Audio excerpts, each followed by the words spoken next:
the truthfulness or the veracity of any message or any claim to revelation is by examining the life and the behavior of the person who claims to carry the message. In this case, of course, we're going to look at the life of the Prophet Muhammad, may God's peace and blessings be upon him.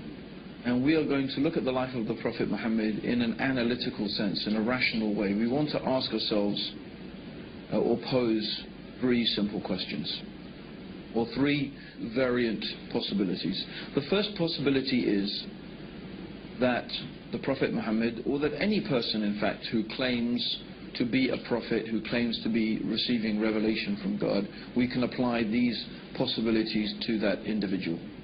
Or in fact any individual who's making a claim about anything.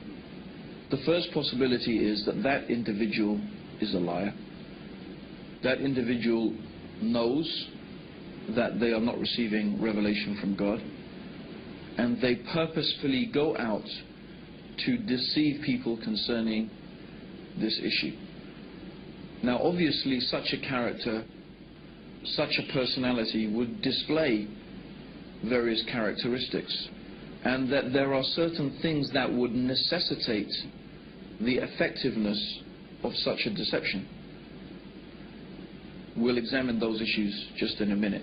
The second possibility is that the individual is not a liar. The individual sincerely and truly believes that they are receiving revelation from God, but they are deluded. They are perhaps suffering from some type of psychotic mental condition. Perhaps they are suffering some form of delusion, but the person sincerely and truly believes that they are a messenger from God. They are not lying, they are not deceiving, they actually truly believe it. And such an individual will also display certain characteristics, certain attributes, certain ways of behaving.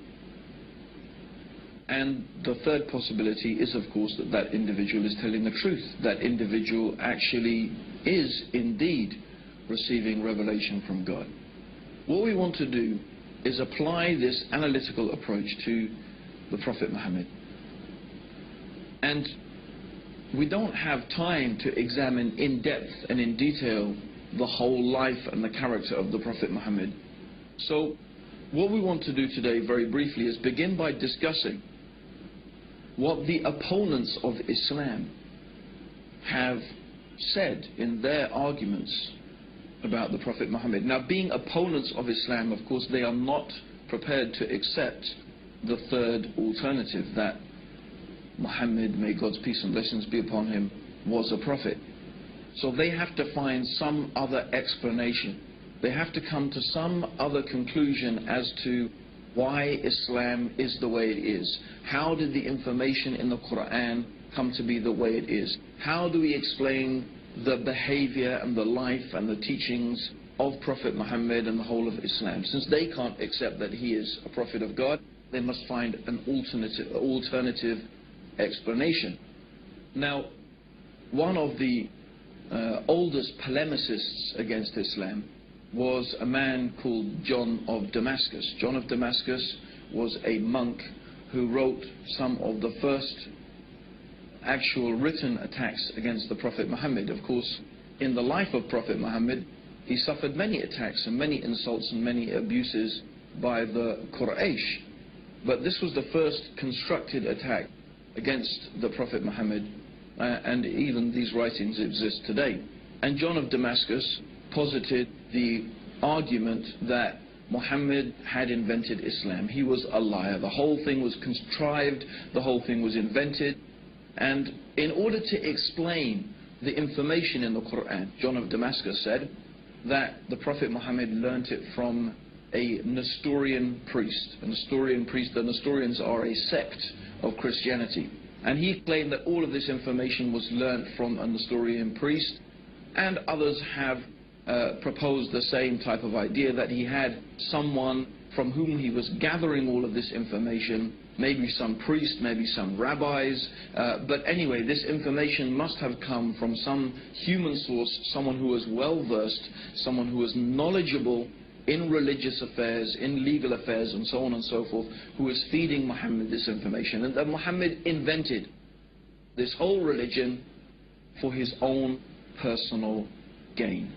So this is one proposition.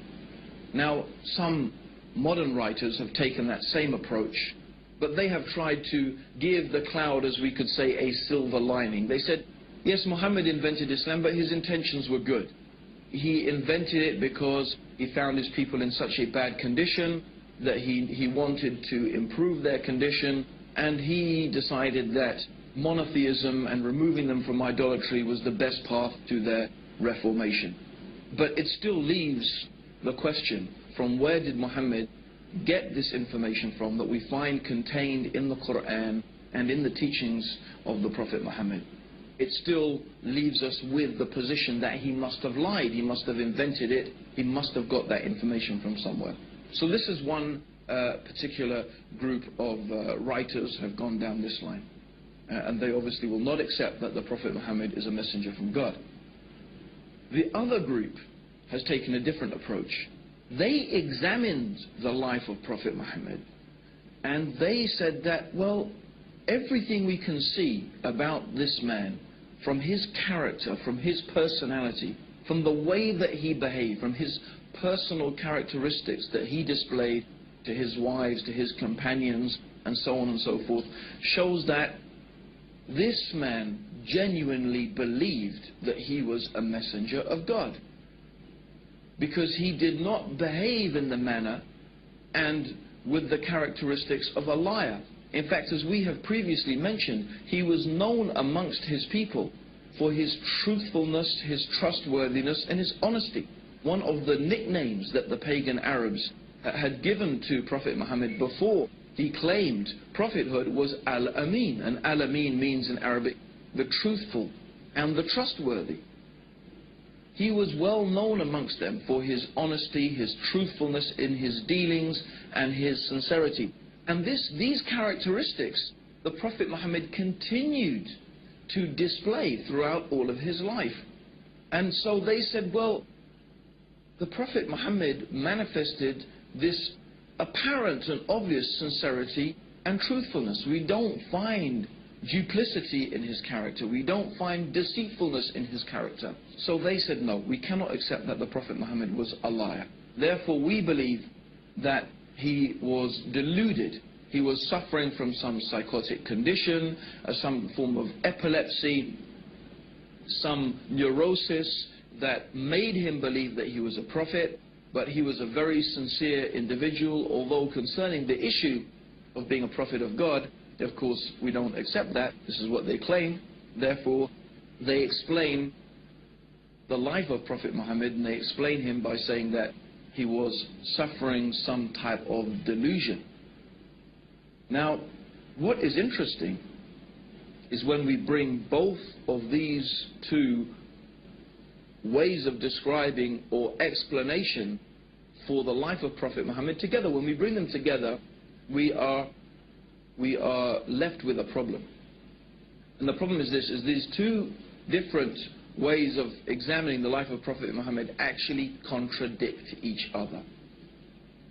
The first one says that we need to explain the information in the Quran. We need to explain its deep knowledge of theology, of philosophy, of law, of religion, of history, of science, and all of these things are manifest and clear in the Quran. Where did this knowledge and information come from? These people say, well, the Prophet Muhammad must have learnt it from someone. But the other is that the Prophet Muhammad was honest and truthful and trustworthy. So on one hand, we need, or the people who are trying to attack the Prophet Muhammad and say that he's not a prophet, they need on one hand to say he was a liar, and they need to say that to explain the information in the Quran. On the other hand, they need to say that he was deluded, because that's the only way that they can explain his truthfulness and his sincerity. But of course, somebody can't be a liar and be deluded both at the same time. You can't be a liar and be deluded both at the same time. You can only have one or the other. but they need both in order to completely and properly explain the life of Prophet Muhammad. Let's further explain that. If you are deluded and you think that you are a messenger of God, when someone asks you a question, or when you are confronted with a problem, you don't think, oh, let me run off and ask my source of information, my rabbi or my priest who's teaching me things, because you don't need to, because you think God is going to reveal that to you.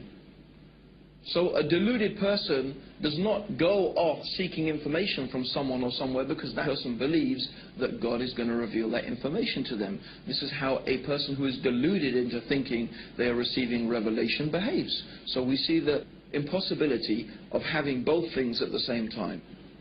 Of course, a simple way to reconcile these conflicting opinions is that the information in the Quran concerning theology and philosophy and history and science and so on and so forth is there because this knowledge has come from God.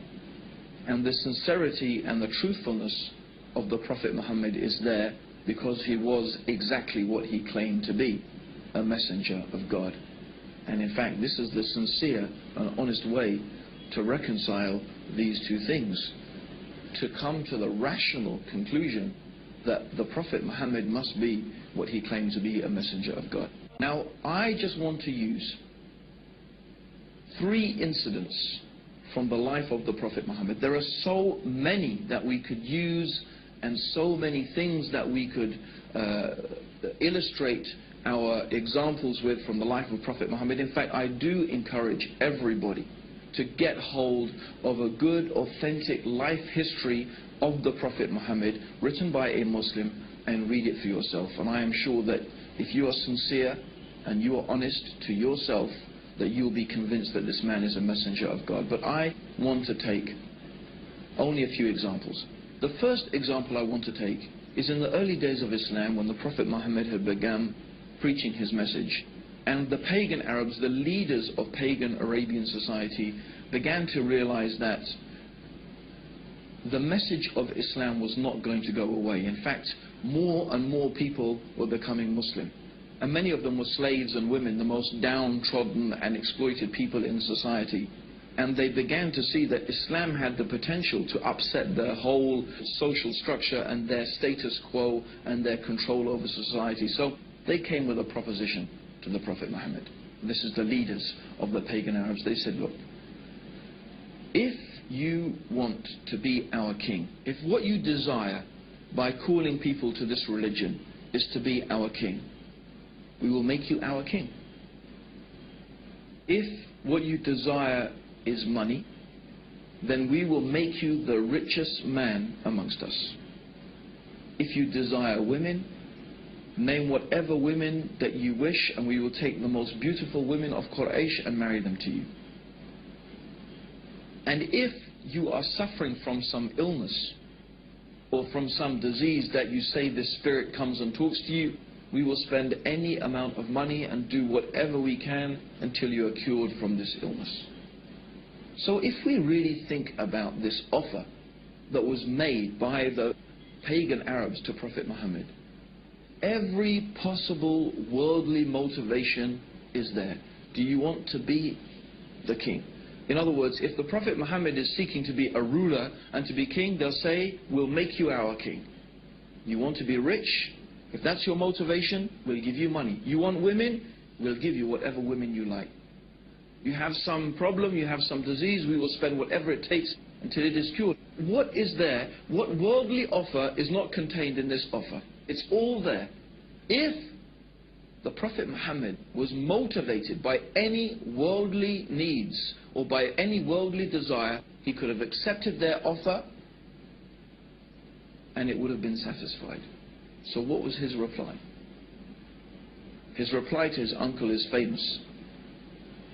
In one of the books of Seerah it is mentioned that, oh my uncle, if you give me the sun in one hand and the moon in the other, I will never leave off calling to this message.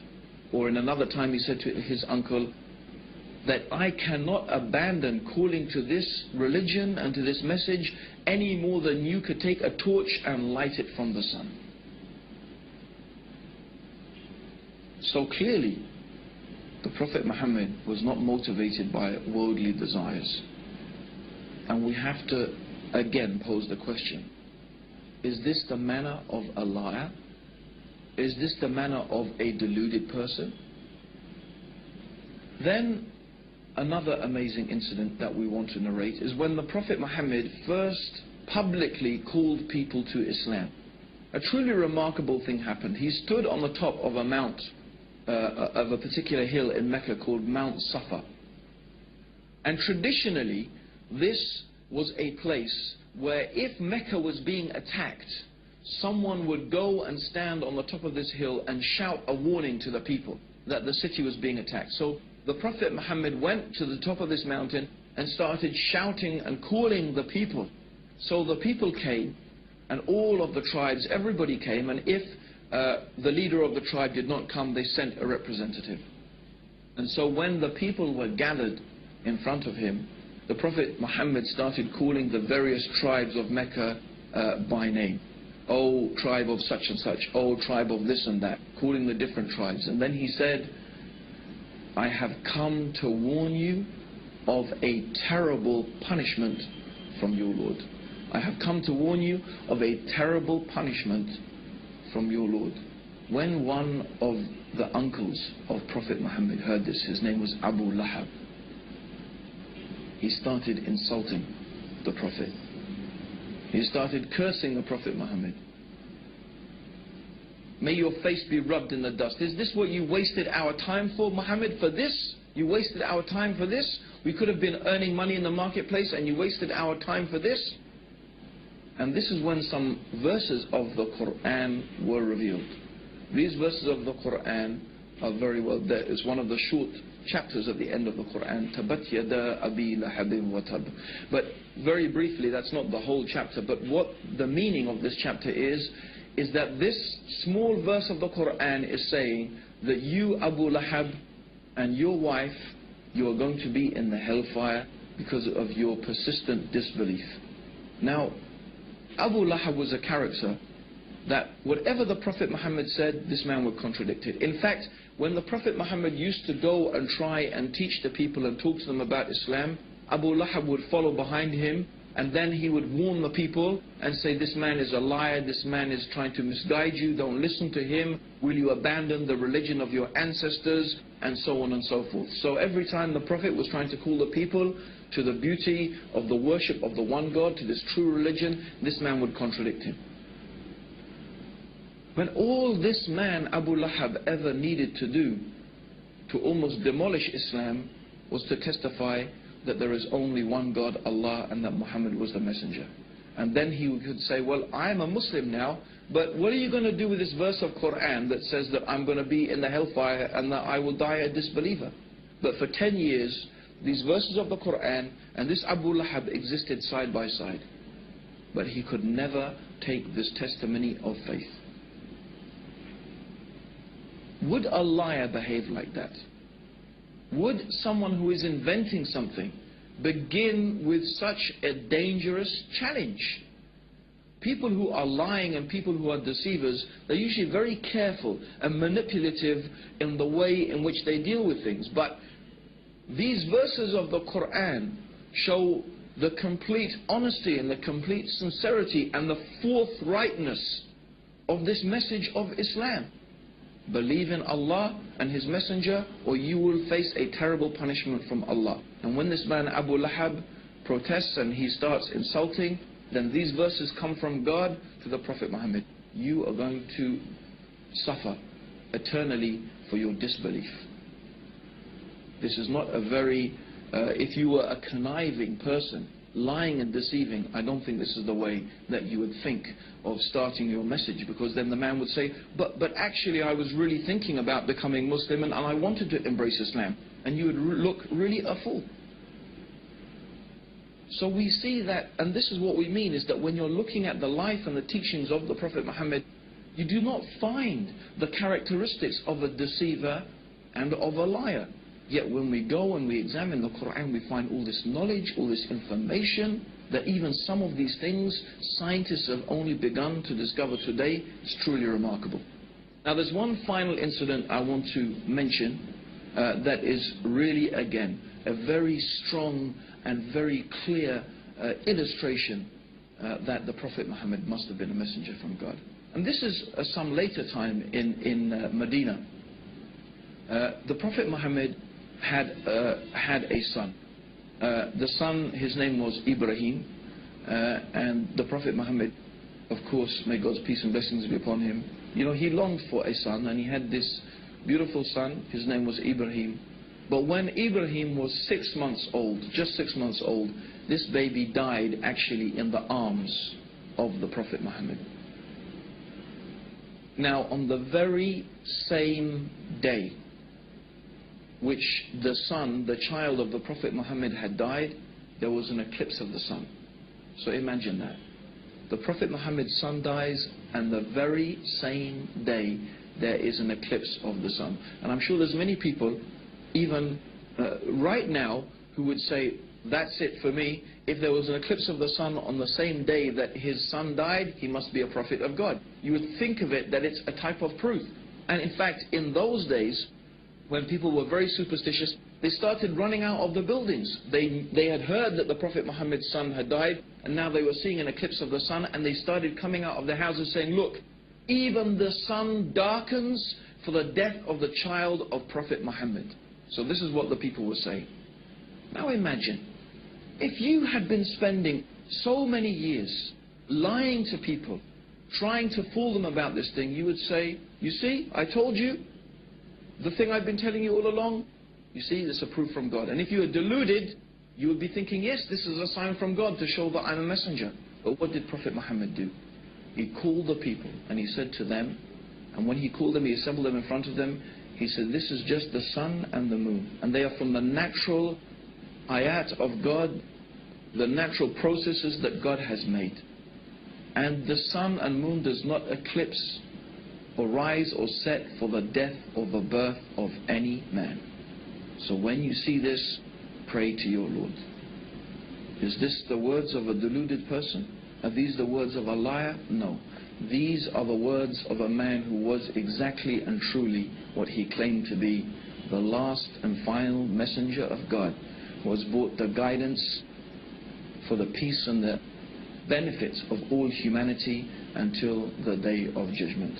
And this is what we invite you to, based upon your reason and your understanding, that you can think and examine and look, read the Quran, study the life of the Prophet Muhammad, be sincere and be honest, and we feel sure that you will be convinced that there is indeed nothing worthy of worship except the one God, the Creator, Allah, and that Muhammad, may Allah's peace and blessings be upon him, is the last and final messenger from Allah. May God's peace and blessings be upon you all, and may God guide all of us closer to the truth.